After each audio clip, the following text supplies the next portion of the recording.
This is the Eye for an Eye channel. Welcome to today's show. And this is the Sphere.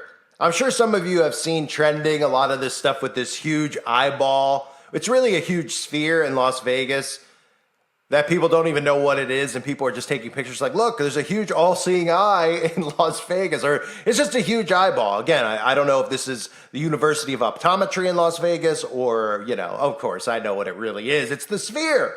And I'm going to tell you what the Sphere is all about because there's a lot of connections to the Sphere and frequencies because it's pretty much just assaulting people's minds and bodies with frequencies. And it's going to have an effect on people who go here, especially those who have potions. Or are we supposed to believe the actual story that they give us about how a billionaire, James Dolan, who is the owner of the New York Knicks and the owner of the New York Rangers, he's very, very rich, how he put billions of dollars because he randomly just was like, hey, you know what? I want to start a theater in Las Vegas of a giant sphere and it's going to make a ton of money and I need more money because I already have billions. Of course not.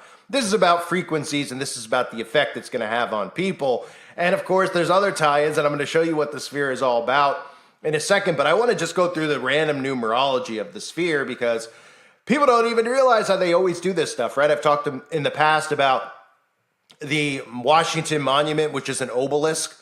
That video's up on the website if you haven't seen it yet. When I expose all these sign symbols, all these landmarks around us and how they're all satanic landmarks. The obelisk represents Baal's shaft. Okay, if you know what a shaft is, it's it's a wang. Okay, it's a polite way to put it. And that is 666 inches long and 66.6 inches wide. It's 666 numerology all over the place with all of these satanic monuments that we're told to worship or that they're told are landmarks. And it's just the architect we're supposed to believe is just randomly at these dimensions, right? These things are all done by design. And the Sphere is no different because it's 366 feet tall. Wow, there you go. There's your numbers, your numerology. 366, that's 366, that's three sixes, right? I mean, come on, it's right in front of our faces. And then a lot of sixes. The interior Sphere screen is 160,000 square feet with 16,000 by 16,000 resolution, the article tells us. So there's your 666. And of course, this thing is just going to shoot frequencies at people, which I'll get into later in the video. But for those of you that don't know, here's a look at the Sphere and notice the unbelievable veneers on the guy who created it. To humanized. It's crazy. And finally, it's the glittering new addition to the Las Vegas skyline. You've probably seen what it looks like from the outside, but tonight, ahead of the grand opening, Gadi Schwartz takes us inside the Sphere. Right off the Vegas Strip is the future of entertainment in a way only science fiction could predict. Some calling it eye-catching. To others, it's out of this world. And when words fail, there's always an emoji. But this 366-foot shimmering exosphere is just the beginning, because what's inside there is even more mind-blowing. What is your name? My name's Gadi. And I'm Jim. Gadi We've met Jim. before. Welcome to Sphere. Just beyond 5 Aura robots is a taste of the most baffling sound system in the world. You're isolating each instrument. I'm isolating each instrument into a beam. All of this starting with a simple sketch from Jim Dolan, owner of some of the most storied venues on Earth, who decided to reimagine entertainment with a $2.3 billion gamble in the desert. What was your reaction when you saw it turn on? Well, I was enchanted too. I mean, it was awesome. We designed it, we visualized it, and it's so big. And finally, inside the Sphere within a Sphere, 168,000 square feet of high-definition LEDs, 167,000 speakers, 17,000 seats, and 10,000 of them powered by haptics. It's impossible to describe it, right? It's like trying to explain what a peanut butter and jelly sandwich tastes like to somebody who's never tasted one. This weekend, U2 claiming the first residency, followed closely by another fully immersive experience called Postcards from Earth. All about this even bigger sphere that we all call home. Gadi Schwartz, NBC News, Las Vegas. So, of course, James Dolan's one of the elites. He owns the New York Knicks. He owns Madison Square Garden. And he just randomly wanted to create this huge eyeball and piss his money away because that's what these guys love to do, apparently. No. He didn't pay for it. Okay, they all pay for these things with our tax money and put these things right in front of us that abuse us, whether it's mental abuse or literally physical abuse that will come from getting hit with frequencies like this. And it's no surprise that U2 is one of the first bands that they're rolling out with this thing because, well, we have all seen Bono, right? Bono's just hanging out with the elites. He's just a big time lib. I mean, Bono with the Pope, Bono with the all-seeing eye. Bono just loves his eye too. That's why Bono decided to play here first at the Sphere because, you know, Bono loves putting his hand over his eye. And he was like, wait a minute, I heard there's this huge eyeball in Las Vegas.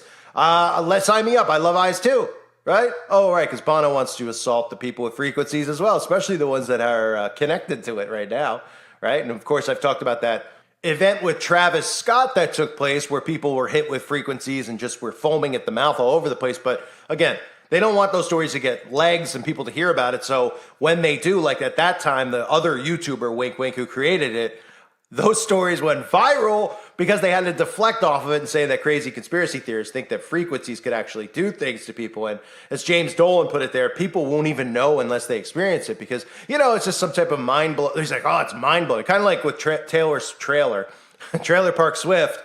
And the events causing people to have amnesia, right, from the frequencies. Well, this guy's like, you won't even know. It's mind-blowing. You got to try it first. Yeah.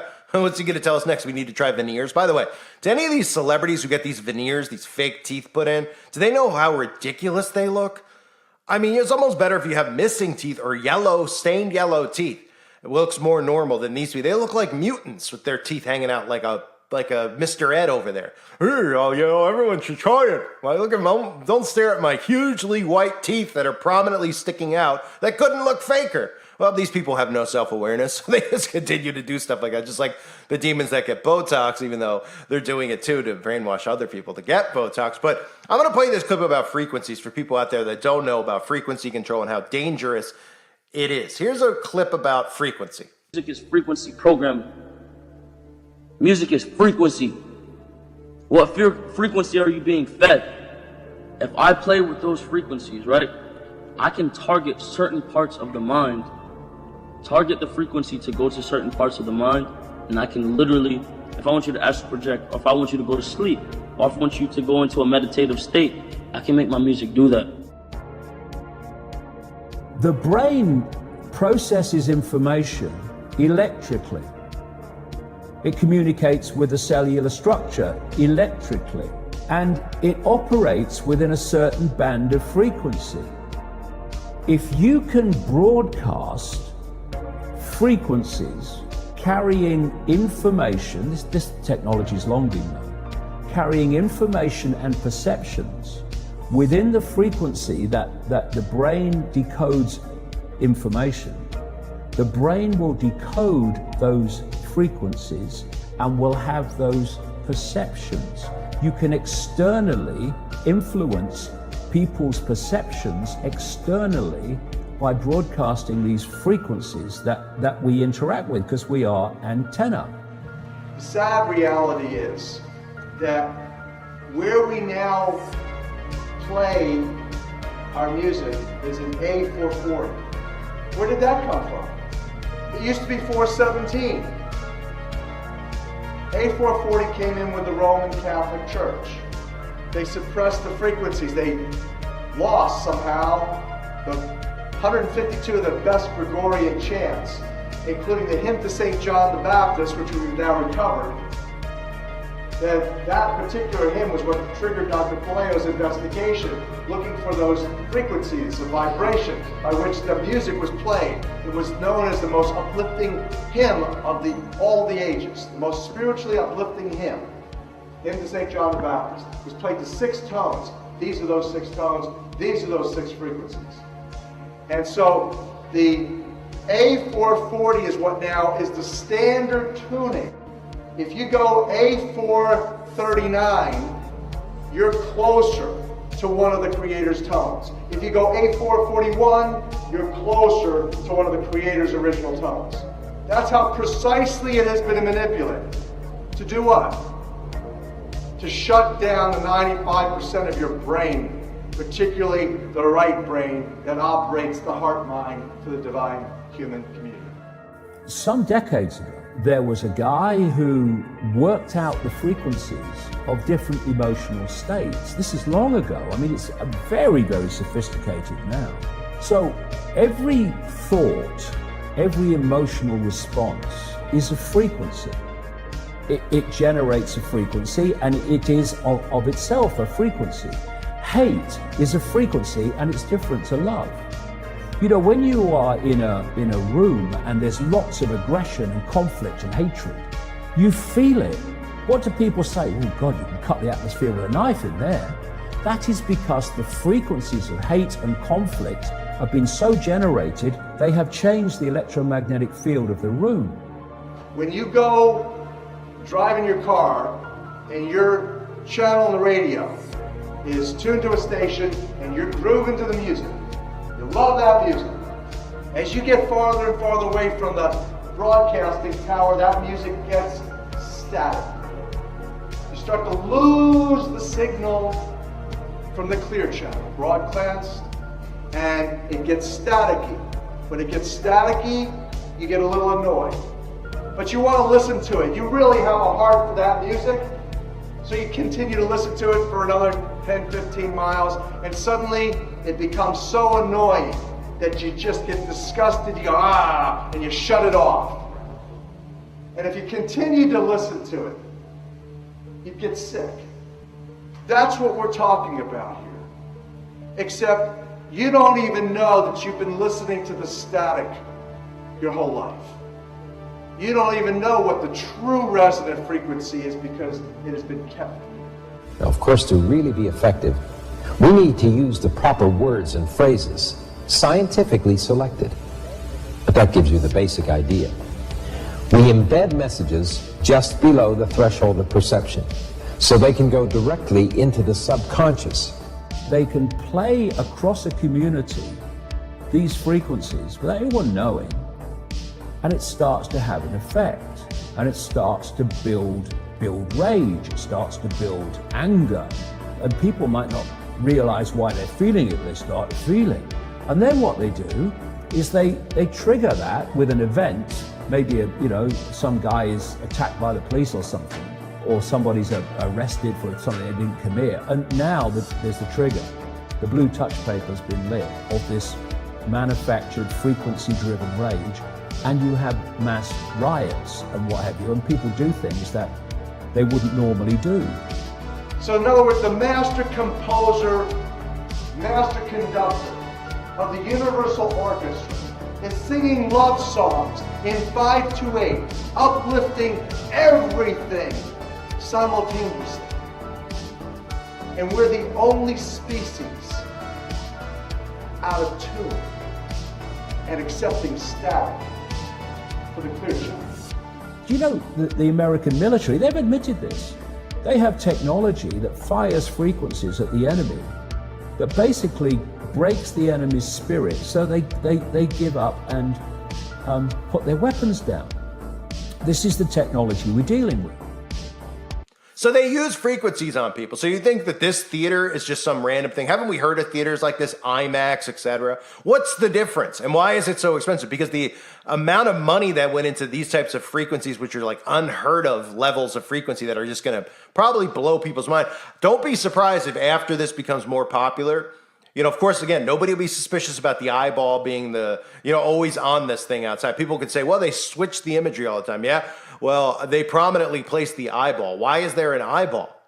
Right? I mean, the guy was like, hey, why don't we just have fish swimming or this or that and on repeat? Nobody was like, yeah, an eyeball might make people suspicious because, we always see this eyeball. All right, nobody gets suspicious about the eyeball. Even the eyeball being on the dollar bill, nobody seems to be suspicious about Lucifer and the all-seeing eye of Lucifer, of course. So you would think that might wake people up, but there are probably going to be a lot of stories as more people learn about this thing of people leaving this with amnesia. They're going to be like, I literally left this U2 concert and I don't even remember it. It blew my mind because they're going to be getting hit with frequencies at such high levels, and it's going to have effects on the inside of their bodies, and they don't realize that. They don't realize what it's going to do to their brain, et cetera, et cetera. They think it's cool, apparently, to have amnesia. Like the Taylor Swift fans, right? They leave the concert, they have amnesia, and they're like, it's worth going back. It's the coolest thing, the mainstream media promoting it. Nobody's concerned about the health of these people because, you know, it isn't normal to go to a concert and have amnesia. It's normal, I guess, even though it shouldn't be, to go to a concert if you're drinking or doing drugs and to leave the concert and not remember it. But when you're in there dead sober, it's not from the experience that Taylor Swift is mind-blowing. It's from frequencies, okay? So this is the thing that they're rolling out in Las Vegas. They're using the eyeball to tell you who's behind it. Suckers are going to pay. It looks like this thing is going to cost thousands of dollars to actually attend. Like, people are going to pay thousands of dollars to go sit inside this thing and have their, quote unquote, to have their minds blown. It's a 395, 120-pound immersive sound system. Okay? It's the world's largest concert-grade audio system, which includes 1,586 loudspeaker modules, 167,000 speaker drivers, amplifiers and processing channels, and 300 mobile loudspeaker modules. So it's going to be even louder than an actual concert. So it's going to fry people's brains even more. And what's scary about this, because this is true, is I'm sure you've seen like videos on TikTok and all these places or wherever you might find stuff, YouTube, etc., of these lib parents and how they raise their kids with technology, etc. They're so dumb that they will bring their kids to concerts like this, events like this. Like, we're going to Vegas, we're going to go see U2, or eventually, of course, Taylor Swift will have her concert there. And these are like pre-recorded concerts that they just play.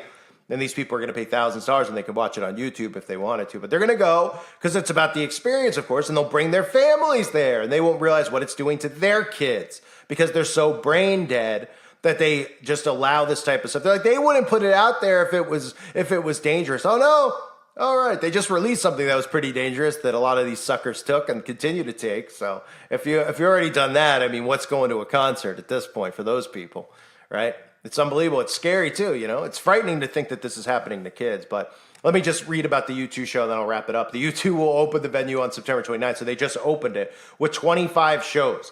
In May, 8 dates were added to the residency for December.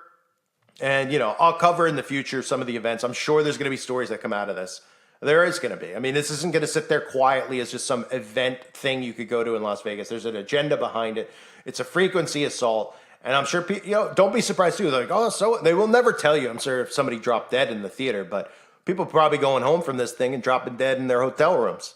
Would it surprise anybody? Of course not, because this is what they do. So enjoy don't be suspicious, I should say, of the sphere, the sphere eyeball sitting in Las Vegas that is just a frequency bomb waiting to go off. Inside of your body, really, is what it's really waiting to do. But don't be suspicious of that. Don't be suspicious of Taylor Swift fans having amnesia from frequencies. And don't be suspicious of people dropping dead at Travis Scott's concert from frequencies, too. Because this is all just normal. We've all heard about this in the past, right?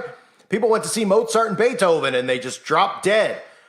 Or did they just drop dead because they just were taping their shirts off and their clothes off and throwing them at Beethoven because he was so sexy? I mean, of course stories like that didn't exist because they weren't hitting them with frequencies like this now. And people are like, oh yeah, it's just normal for someone to have amnesia at a concert. It's normal. It's normal for your mind to be blown, literally. Yeah. What do you think's really happening? I thank everybody for being here. Hope you're all doing well. God bless you as always and your families.